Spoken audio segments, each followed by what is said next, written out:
going to read to you from a different translation today. I'm reading from this translation because it's a good Hebrew translation into English. It is not a good English translation. It's done by a man named Everett Fox. It's published by Shotgun Press. And I'm going to begin a little before our text today so that you can hear the repetition in the text about a particular word, and I don't think I'll have to tell you what this word is. But this is Jacob instructing his servants who are going ahead of him to meet Esau, who is going to meet him with 400 men, and Jacob's assessment of the situation that while he's lived thus far, he may not be living much longer. And so he's trying to appease Esau by sending all these gifts of goats and sheep before him. And this is what he says. Then say, "This is a gift sent to my lord Esau, and he himself," that is Jacob, "is also behind us." Thus he charged the second and thus the third and all that were walking behind the herd, saying, "According to this word you shall speak to Esau when you come upon him. You shall say also, Here your servant Yaakov is behind us. For he said to himself, I will wipe the anger from his face with the gift that goes ahead of my face. Afterward, when I see his face, perhaps he will lift up my face. The gift crossed over ahead of his face.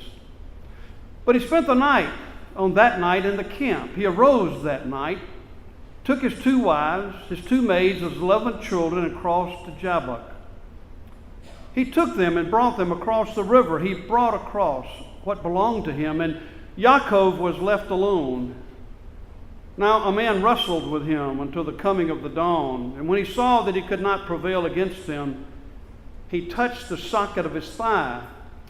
The socket of Yaakov's thigh had been dislocated as he wrestled with him. And then he said, Let me go, for the dawn has come up. But he said, I will not let you go unless you bless me. And he said to him, What is your name? And he said, Yaakov. He said, Not as Yaakov, heel sneak, shall you be your name henceforth uttered, but rather as Yisrael, the God fighter. For you have fought with God and men have prevailed. And Yaakov asked and said, Pray tell me your name. But he said, Now why do you ask after my name? And he gave him a farewell blessing there. And Yaakov called the place Peniel, the face of God. For I have seen God face to face, and my life has been saved. And the sun arose on him as he crossed by Penuel, and he was limping on his thigh. Therefore the children of Israel do not eat the sinew that is on the socket of the thigh until this day, for he had touched the socket of Yaakov's thigh at the sinew." Y'all are a beautiful congregation. I'm so grateful for this invitation to be here with y'all today. If Josh has been preaching through the Old Testament and the Jacob stories, then you know the story of Jacob wanting to marry Rachel, and he got Leah. And not knowing if you knew that Josh was going to be absent, I could see that y'all came looking for Rachel and look up and you had Leah here instead.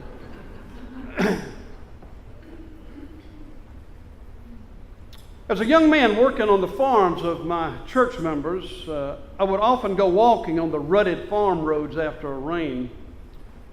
And stopping to gaze in a puddle, I was never ceased to be amazed at how much of earth and sky could be reflected in such a small pool. In much the same way, I marvel at how much of God and grace and glory can be revealed and exposed in such a small text as the one we just read. I am fortunate to have studied with some of the best, and they have not only been my teachers, but have become my friends. And they have held me by my hand and led me outside of the normal trek of reading in a Christian seminary to read men like Martin Buber, Abraham Joshua Heschel, others, Elie Wiesel. My mentors particularly led me to Martin Buber, and from Buber I have been reminded that we humans have the capacity to be surprised and moved by a text from the Bible. And so Buber stood and read these words that he wrote as a preface to a German translation that mirrors the kind of translation that Everett Fox translated that I read to you this day. This is what Buber said. And so read the Bible as though it were something entirely unfamiliar, as though it had not been set before you ready-made. Face the book as a new attitude, something new. Let whatever may happen occur between you and it. You do not know which of its sayings and images will overwhelm you or mold you, but hold yourself open. Do not believe anything a priori. Do not disbelieve anything a priori. But read aloud the words written in the book in front of you. Hear the words you utter and let it reach you. This text reminds us of the capacity to be surprised. It also reminds us that every moment in our lives can mean everything or it can mean nothing. When I was serving in Moultrie, Georgia, I met the rabbi who happened to be here at the synagogue here, which used to be right here on Oglethorpe at one time, and now is out on Gillianville Road. His name was Ezekiel Palnick. He and I shared members. He had members in the community with whom I was friends. And one day I came to visit him in his study here, and we embraced and talked. We talked about Christian hope and the hope of Israel. We were reading the book of Isaiah, by the way. And as I left, he handed me a slender volume called The Sabbath, written by Abraham Joshua Heschel. It was a thin, singular little volume. And in the front of it, Zeke wrote these words that I have always remembered: in hope of deepened friendship. In that book are these words: the goal of spiritual living is not the accumulation of information, but the goal of spiritual living is the facing of sacred moments. And interestingly enough, that in the book of Genesis, the first thing that is hallowed, by the way, is not a person, not a place, not a thing, but time. God hallowed the Sabbath day. He kadoshed it. He sanctified it. In other words, the first thing made sacred in the Bible is time. Time is sacred. So in your life, in your living, pay attention, but become astute in listening to your life. As Fred Biegner says, pay attention to your life. Because if God speaks anywhere, it is in the happenings of your life. Ask Jacob today if that is not the case. Because what may appear to be simply a series of random events in your life, you're born, you go to school, you get married, you get a job, you buy a house, you get diagnosed with an illness, your mother dies, whatever.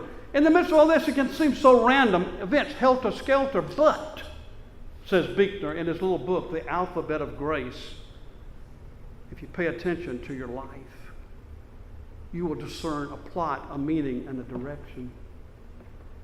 And if you'll pay attention, you can be surprised. It's one of the great gifts to be able to stand in awe of some moment in your life. I had a great moment of surprise in my life. We lived in Decatur, Georgia. We, at that time, were very poor. I was fresh out of seminary. Dottie was working. I was working. We had one credit card. It was an Amoco credit card. We bought gas. That's the only thing we charged. We had an Amoco credit card. The only Amoco station near was down Columbia Drive. You've been to Decatur, past Columbia Seminary. Almost all the way to I-20, there was an Amoco station on the left down there, and that's where I would go to buy gas. And one day I went there, and there was no filling station. It was gone overnight. They were selling pictures of Elvis and tigers painted on black velvet. They had concrete bird baths and angels with cracked wings and no noses. I sighed and went home. I think I told Dottie about it. Went looking for it. I found another Amoco station or paid gas for it. So I thought one day I'm just going to go look at it again. And so I drove down Columbia Drive just to see what was happening. And all the pictures of Elvis and the tigers and the bird baths were gone. There was a trailer sign. You know what I'm about, those white things with the letter on them. And the perimeter of it had these flashing incandescent lights on them out there. And this is what the sign said. I kid you not. It said, "Ears pierced, trailer hitches installed." And you wonder, do the same people do it? Do they use the same equipment? I didn't know. I was surprised. You can be surprised in this life. Should Yaakov stand here, he would say to you, I was surprised. Here he was, he thought, between his father-in-law who accused him of stealing his livestock and his daughters, between Esau who accused him of stealing his birthright and his blessing, and here he is now wealthier than Esau and wealthier than his father-in-law heading back home. If you read these stories, you would think that perhaps that Jacob had some kind of conscience about all this. The Bible is clear about it. He's a crook. That's all there is to it. And when he left home the first time after cheating Esau, lying and being an impostor to his father, in cahoots with his mother Rebekah, or as in the Hebrew, Rivkah, he leaves home with nothing. I was thinking about hearing about you teaching the prodigal son at the Bible study. The prodigal son left home with everything and comes back with nothing. Jacob left home with nothing and comes back with everything. And as he travels back to his mama's homeland to find a wife, he has nothing, not even a pillow. So he pulls up a rock and puts his head on it. And just when you think that Jacob should be receiving holy hell, what does he do? The heavens open and a ladder comes down, and angels with wings that look like rainbows come down, and God gives him a promise saying, "Hey, Jacob, hey, the ground you're sleeping on will be yours someday. I will give it to you, and you'll be as multitude as the sands of the sea and the stars of the sky."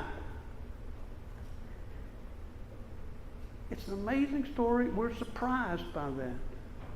The crook gets the promise.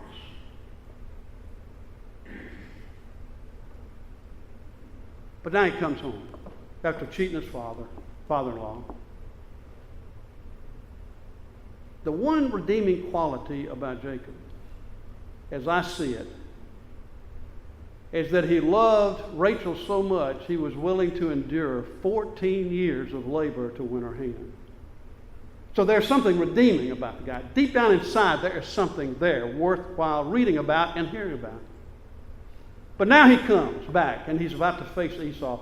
And he staggers all of these herds in front of him that he's going to give to Esau. Because his guys had come back and said, yeah, Esau's coming. He's got 400 men with him. So he sends his wife and his herds and his servants all ahead of him. And then he goes back and camps out by a river, Jabbok. The sun goes down, and all of a sudden something grabs him out of the darkness. And they wrestle. They wrestle into daylight. It's in the wrestling that whoever this creature is, it doesn't say, there's no name for the creature. Whoever the creature is will not let him go. They wrestle each other to the ground. And Jacob asks for a blessing. And what does God do? I see, I used it. I couldn't held it in. I believe it's God. Jacob believed it was God. I can't help but say it. What happens there is that he says to Jacob, your name has been Yaakov, that is, the crook, the swindler. But I've given you a new name. The Hebrew calls it Yisrael, one who strives with God. Everett Fox calls him the fighter with God. But Walter Brueggemann, in his great commentary on this text, calls him the scrapper with God, willing to confront and wrestle with God. Huh, wow. God told him he has a new name. He told him who he was. And let me tell you, there are two great questions in this life. One of them is, to whom do you belong? To your wife, your husband, your children, your church? To God? And the second great question is, who tells you who you are?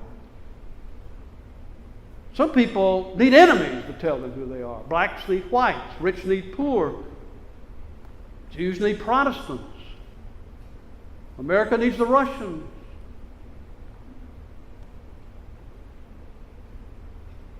Some people need education.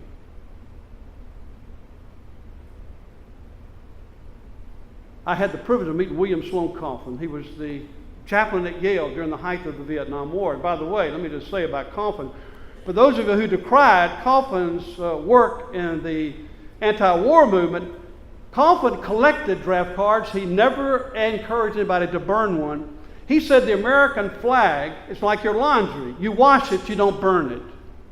Coffin is one of the greatest preachers of my lifetime. And he told us a great story about all of these students at Yale Divinity School, where he was chaplain, going on to become overeducated at eminent schools such as Harvard, Princeton, Yale, and Columbia University. And they would come to me and they would ask me to write letters of recommendation. And boy, he said, letters did I write. He said, my favorite letter went like this. He said, "Dear sir," and he was quick to point out, there were no madams, registrars in the day in which he was writing these letters.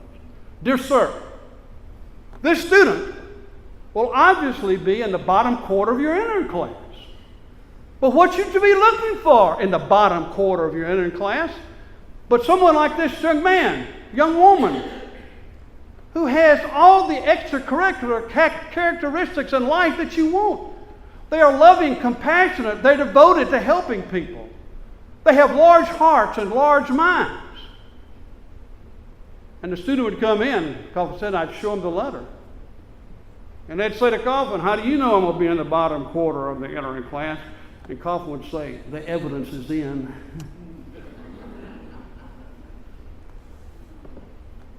But his point was, no matter.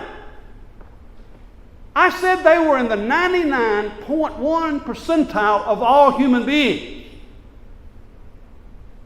Because I did not say they were in the 95th percentile of all students, they were nothing. You see the power of things to tell us who we are? No, we need to listen and hear God telling us who we are. God calls by name. God knows your name, knows my name. I know what it means to wrestle. I came out of the Marine Corps. And let me just tell you, for all the hoopla we Marines have, I was glad to get out. I was glad to get back home. See a real shower, a bathtub, wow, indoor plumbing, real food. I was glad to be back. I decided that even though I'd worked in rural churches as a lay pastor, I wanted to do something else. So I went looking for a real job, not a preacher. I wanted to have a real job. I didn't want to preach. And so I looked in and got this great job working from the ground up for a company that was eventually bought by Ashland Chemical Company. I became a sales rep, and I had a great career with them. I had great customers. They laid the sales on me, and I had a grand time. I enjoyed them. But one of my favorite customers was a guy named Larry Moore. He was at Masonite Corporate. Now, many of you folks don't remember Masonite, but there was a time, many of you in our childhood, every den in America was coated with wallboard from Masonite out of Laurel, Mississippi. Larry and I used to go to lunch together one day, every day that I was in Laurel, which was once a month. And this particular day, Larry took me to a Greasy Spoon barbecue restaurant. And I was convinced. I told Larry, I said, "You must have to eat here regularly to keep your immunity up." We sat there eating barbecue pork and chicken, whatever, and he had a piece of boiled corn that must have been 12 inches long, slathered in butter. The butter was dripping on his paisley tie and blending in with all the little designs on the tie. And I said, "Larry," that tie should be kept in the refrigerator, not in your closet. He looked across that ear of corn with me. He said, Ward. I said, yes, Larry. He said, if you weren't calling on me, what would you be doing? I said, I'd be playing golf, you idiot. What else would I be doing? Now, I was single. Dottie did not know me at that time. He said, no, Hugh,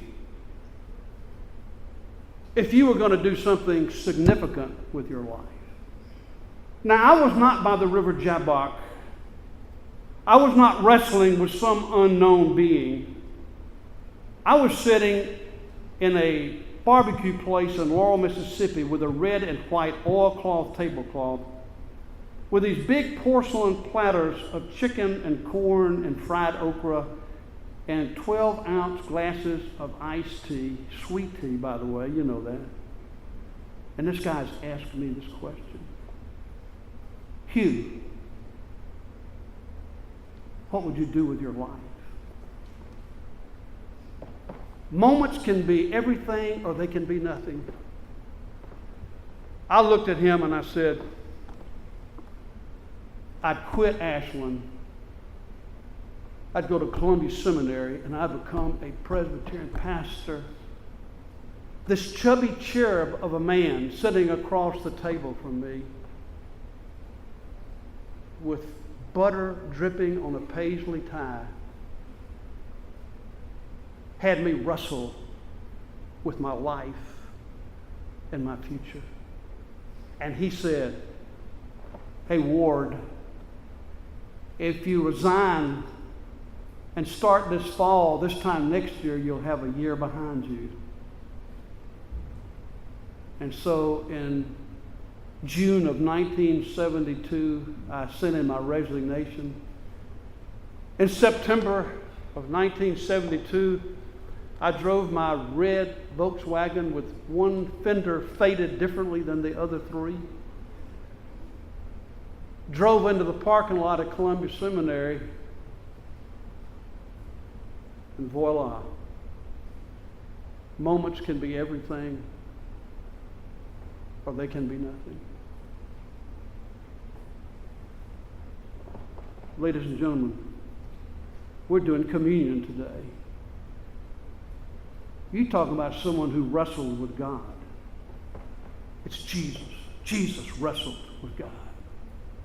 And let me tell you, the writers know this. Perhaps you've heard of Nikos Kazantzakis. Now, some people know him because of the movie, The Last Temptation of Christ, which was a terrible movie, but the book is wonderful. If you've never read The Last Temptation, I urge you to read it. Now, bear in mind, Kazantzakis is not a theologian. He's an artist. So don't expect your Solomon's head of Christ to be painted in words on the pages of this text. No. He says, if you'll read my book, Kazantzakis said, you will not only love Jesus more, but better. And I believe it. But that book, you know what The Last Temptation is? I'm not going to paint the whole picture. I'm just going to tell you. The last temptation of it is, we are not worth the price that Jesus was asked to pay. That's the last temptation. Well, Kazantzakis was caught up with this idea. And so he started traveling around the Mediterranean basin, interviewing spiritual people. He came across this old priest. And the old priest said, Nikos, let me tell you a story about a dream I have, a recurring dream I have. And you know, who wants to hear somebody else's dream? Let me tell you mine. I don't want to hear yours. Kazantzakis said, I listened to this old priest. And he said, I have this recurring dream that Mary, the mother of Jesus, brings Jesus to me as an adolescent. And she says, my child is troubled. Can you help him? And so the mother goes back to Nazareth, and I'm walking along with Jesus. And I ask him, what's the matter, son? He says, I wrestle all night long. Every night I wrestle.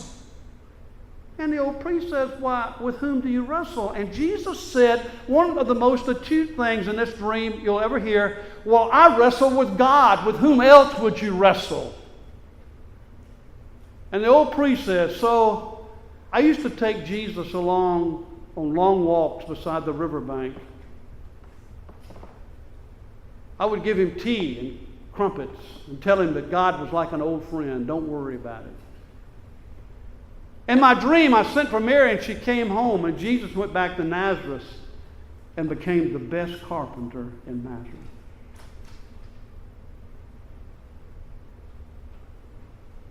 Are you wrestling with anything today? Maybe we should. Maybe wrestling is not a one-time sport with God. But the miracle at Jabbok is the good news we will celebrate here. The miracle of the Jabbok is in reality the good news, the gospel, that engages us as we are, and having named our name, preserves us in order to transform us. God doesn't love people because of who they are, but because of who He is. It is by grace, Jacob of all people, who became not only the father of the 12 tribes of Israel, but the great, great, great, great grandfather of Jesus.